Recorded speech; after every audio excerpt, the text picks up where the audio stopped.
So basically, do you think our jail needs oversight from the state legislature? Yeah, that's a good question. My response would be no. I don't think we need any additional oversight from the state. You're particularly talking about the House bill and Senate bills that have been introduced that would basically create an independent oversight council, and it spells out the different type of membership entities that would belong to it. But I think when it really comes down to the operations of our county jails, of our county Department of Corrections, the best stakeholders to manage that are your local folks. Yeah. And then, if this, what's your take on this? Them possibly wanting to do this, especially for, statewide at least? Yeah, I think there's a lot of complexities to it. When you look at the different types of jails that we have in our state, you got to remember that each county is tasked with operating a corrections facility or a jail. So that's 39 different unique jails that all are set up and operating at different ways, right? So you have really large jails on the west side, and you're going to have medium-sized jails like us in Yakima County. So how do you have oversight from a council to dictate what you're supposed to do as far as operating when these jails, there's just many different size and complexities to each of them? Yeah. And I know, especially with us, the county was being sued. I don't know if we're still being sued, but there was the unreported death of the one kid that was here in our jail. They were saying that's one of the main reasons why they're pushing it again. Yeah, no, jail deaths are a big concern. We've had our fair share, unfortunately, of jail deaths in our county jail. But I will tell you that we've been very proactive on doing everything that we can to prevent jail deaths. Jail deaths aren't unique to Yakima County. Jail deaths happen in a lot of correction facilities all over the state. I think what the message I always share with people is you have to understand that the types of folks that are entering our jail system, folks that are on, substance users are going through addiction, they shouldn't be going into the jail. But nonetheless, there isn't anywhere else for them to go, and thus they end up in our jail institutions, and that's really not where they should be. And so we as a jail, we have to handle these individuals. And so the county took some pretty aggressive measures last year. We invested in medical bracelets that we put on inmates that are being incarcerated to monitor their heart. So in the event that they're having an epidemic or an episode regarding overdose and or coming off of the addiction, we can engage and assist with these folks. Cell phone, shush. Oh, you're good. Oh my goodness. How many emails? They just keep coming. Be quiet. Okay. And then I don't know if you can answer this or not, but do you think there's a possibility of maybe corruption in our jail? Because I do know a lot of the places they're saying and they're referencing, a lot of them, they are the bigger counties, of course, but they're saying here, there's jail abuse here, sexual assault, whatever else that, and it's all about the officers are not documenting it. Yeah. No, it's so the question would be not so much as corruption, but I would say physical abuse and or anything regarding sexual discrimination or assault and whatnot. I will tell you that our corrections officers and the leadership that we have in our county jail are some of the highest, most respected individuals that I've ever come across. These folks live and breathe to a professionally high standard. There are a lot of checks and balances in the jail that work to prevent excessive use of force, and also to ensure that all of our folks, whether they're incarcerated here or incarcerated elsewhere, have the protective measures to ensure that nothing sexual in conduct is being done to them. Yeah, I know they represented the articles and all that stuff, but it doesn't hurt to ask. But I had a feeling there was none. Well, and I will say if there is ever an incident inside our county jail where there is excessive use of force, or we determine that there is excessive use of force, an outside entity does come in and review that, right? They look at everything from start to finish, and that group makes a determination: was there an excessive use of force? And if there is, it's well documented, and it goes into the next level for review. Okay. And that next level, is that state or? No, it's local. Okay. I mean, it's I forget what the task force is called, but it's not. It's anytime there's an excessive use of force. So it's like any police officer, including in the jail. If an officer unfortunately has to shoot and kill a citizen, right, then it goes through a review board, and that review board consists of local stakeholders, but they consist of stakeholders from all different types of entities. So it's a balanced group that really does a good job of looking at everything from start to finish and making a recommendation that can be reviewed further.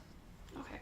So because I spoke to the sheriff yesterday, because Saturday we had the officer involved shooting. Yes. So YPD, they can't do much. All they Nope. can do is release the name, but in the background, but that's about it. Yep. So And YPD is taking lead. Yep. YPD doesn't have any interaction with that review, right? I believe the sheriff's office has a seat at the table, and there's other entities that haven't. I mean, again, when you're looking at excessive use of force, I think it's also important to realize that there are state laws that mandate what is excessive use of force, and so it's not gray area; it's pretty black and white. And so when they look at these reviews, they really they're really well done and really well thought out. Okay. Yeah. And then, considering the fact, or just statewide, basically, do you think if they do pass this bill and we end up getting oversight committee, because right now it's moving to Ways and Means, so it's kind of clearly they think we need this, even though some people are like, do we? Do you think this will help with reduce numbers of anything of any type of abuse events that happen in jails? I think at the end of the day, you will always have bad actors and you will have good actors, no matter if that's within your jails or within our police force. That's just the reality lay of the land. I think what it boils down to is how do these local jurisdictions handle and ensure that whatever malevolent thing happened doesn't happen again. If this independent oversight council was to move forward as it's written now, I do see it not being a very good thing for the county, twofold. One is this council would essentially have the ability to shut down our county jail. And as you know, we depend upon our jail. We have, on average, anywhere from 500 to 650 inmates in that jail. Where are these folks going to go? So that's one concern. And the second thing is that this council, like I shared earlier, jails are all shapes and sizes of all demographics. They all got their own, complexities. And so how is this council going to be a subject matter expert to tell a jail such as ours what we can and cannot do? I just really have a hard time grappling with how they're going to do that. And then, do you think there's a different way they can go about this rather than making this oversight committee? Because honestly, the only way, as what you were saying, they can honestly make it work is if they had a representative from each county that knows their jail be part of this committee, because they're the only ones that can actually advocate for their jail. Yeah, one thing that I would say is, instead of going this route of creating, growing government, creating another council of oversight and really duplicating what we're already doing here in Yakima County, I would say we'd encourage jails and jail directors to pursue their jails to get accredited. I'm proud to say that in Yakima County, our jail was accredited last year through the Sheriff and Police Chiefs Association. We're one of 7 jails in our state that have this accreditation. So we operate at a very high level. It's 39 counties, but we're one of 7 that have this special accreditation. Yeah, just considering, I know our county jail, there's how many cities use that jail, because they don't really book them into their city jail, they're booking them in to there. Yeah, no, our jail, again, it's an older jail. It gets a lot of throughput. We had over 6,500 bookings. That's a lot of bookings into the county jail. The average stay, I think, was around 60 or so days. So it's a high capacity jail. It's got a lot of inputs, but it's also got a lot of challenges too, right? It wasn't designed for the type of incarcerated individuals that we're seeing today. I tell people that you got to remember that the people going into our jail upon booking, they have to figure out, where does this inmate go, right? That they're not going to have conflict with the other inmates. We have a lot of gang challenges in our community, and so it creates unique complexities that our jail and the design that we have really aren't fit to handle. Okay. And then anything else you want to say about this, either the bill or jail or anything like that? Yeah, anytime we can maintain local control, that's what I advocate for. I think the closer you are to the challenges, the closer you are to find solutions that will work moving forward. And I use our jail as an example. When we were seeing overdose or after overdose in our county jail, we didn't sit back. When we came forward, we put together some solutions, and as a result, now we have our narcotics dog in the jail that's looking for drugs. We have updated our body scanner. We have purchased medical bracelets. We've increased the amount of training in booking to be able to look and find narcotics. So, maintaining local control is always better. And onto that medical bracelets, because I actually just, honestly, my curiosity killed the cat here.